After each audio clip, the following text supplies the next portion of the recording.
आप ये सोच सकते हैं कि सलमान खान जो है क्या वो 5 करोड़ रुपए नहीं दे सकते, और गैंगस्टर लॉरेंस बिश्नोई उनसे ये 5 करोड़ रुपए क्यों मांगेगा।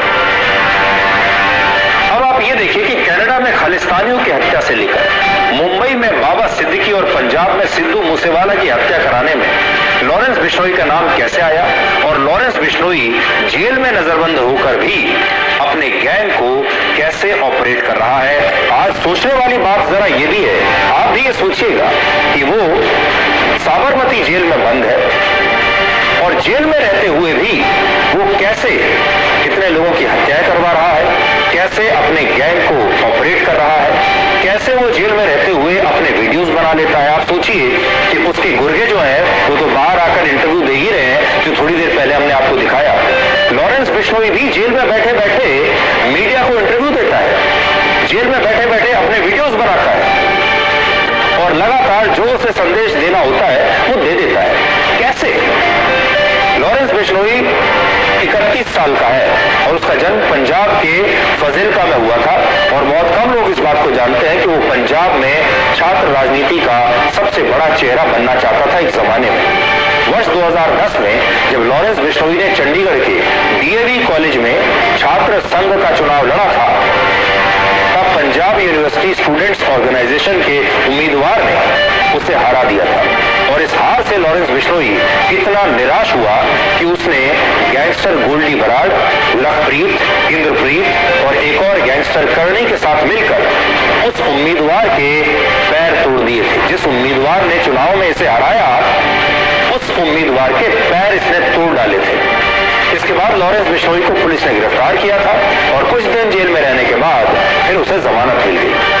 फिर वर्ष 2011 में लॉरेंस बिश्नोई ने फिर से छात्र संघ का चुनाव लड़ा और इस बार वो चुनाव में जीतकर डीएवी कॉलेज के छात्र संघ का अध्यक्ष बन गया। लॉरेंस बिश्नोई की ख्वाहिश थी कि पंजाब के सभी कॉलेजों में उसकी पार्टी के छात्र नेता अध्यक्ष बने, और इसके लिए उसने खून खराबे का सहारा लिया, और यही खून खराबा उसकी महत्वाकांक्षा और उसे अपराध की दुनिया में ये महत्वाकांक्षा ले आई। छात्र राजनीति के दौरान हत्या की कोशिश, अपहरण और रंगदारी के मामले में जब जब लॉरेंस बिश्नोई की गिरफ्तारी हुई तब वो नए नए गैंग्स के संपर्क में आता चला गया, नए नए गैंगस्टर्स उसके दोस्त बनते चले गए और उसका अपराध का दायरा तेजी से बढ़ता चला गया। और आज वो पिछले 1 साल से गुजरात की साबरमती जेल में बंद है, जहां उसे एक अंडा सेल में नजरबंद करके रखा गया है।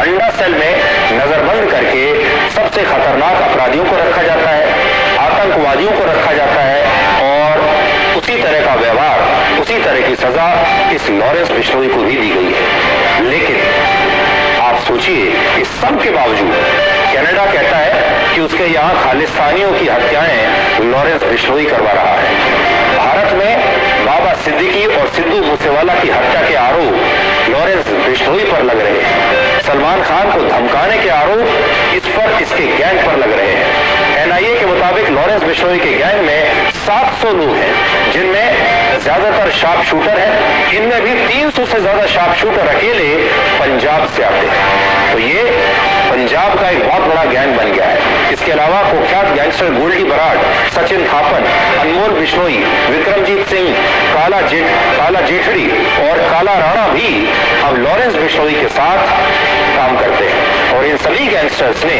नेताओं की तरह ही अपना एक गठबंधन बना लिया है। तो जैसे आपने देखा होगा, राजनीति में कई पार्टियां मिलकर एक गठबंधन बना लेती हैं। बड़ी पार्टी, छोटी पार्टी, अलग अलग जातियों की पार्टियां होती हैं, अलग अलग धर्मों की पार्टियां होती हैं, अलग अलग राज्यों की पार्टियां होती हैं, और फिर ये पार्टियां चुनाव से पहले गठबंधन कर लेती हैं और फिर चुनाव लड़ती हैं। अब ये जो गैंगस्टर्स हैं, अपराधी हैं, इनके जो गैंग हैं, ये भी अब आपस में गठबंधन कर रहे हैं। कोई गैंग पंजाब में बहुत मजबूत है, कोई राजस्थान में बड़ा मजबूत है, कोई महाराष्ट्र में बड़ा मजबूत है। इन सब के अपने अपने इलाके बटे हुए हैं, इन सब का अपना अपना एक एक्सपर्टीज है, और जो जिस हिसाब से सुपारी मिलती है, ये सारे लोग आपस में गठबंधन करके फिर उस प्रोजेक्ट पर काम करते हैं। आरोप है कि जेल के कर्मचारी और कई बार बड़े बड़े पुलिस अफसर भी इन गैंगस्टर्स को जेल से ऑपरेट करने में इनकी मदद करते हैं। और सोचिए, जब लॉरेंस बिश्नोई पंजाब और राजस्थान की जेलों में बंद रहते हुए भी बड़े बड़े टीवी चैनल्स को इंटरव्यू दे सकता है, तो वो जेल में भ्रष्ट अधिकारियों को खरीद के क्या क्या नहीं कर सकता। और जिस इंटरव्यू की हम बात कर रहे हैं, इसका मोहाली अदालत ने स्वतः संज्ञान लिया था। और इस इंटरव्यू के होने के बाद जेल के कई अफसरों की भूमिका की जांच अब भी चल रही है।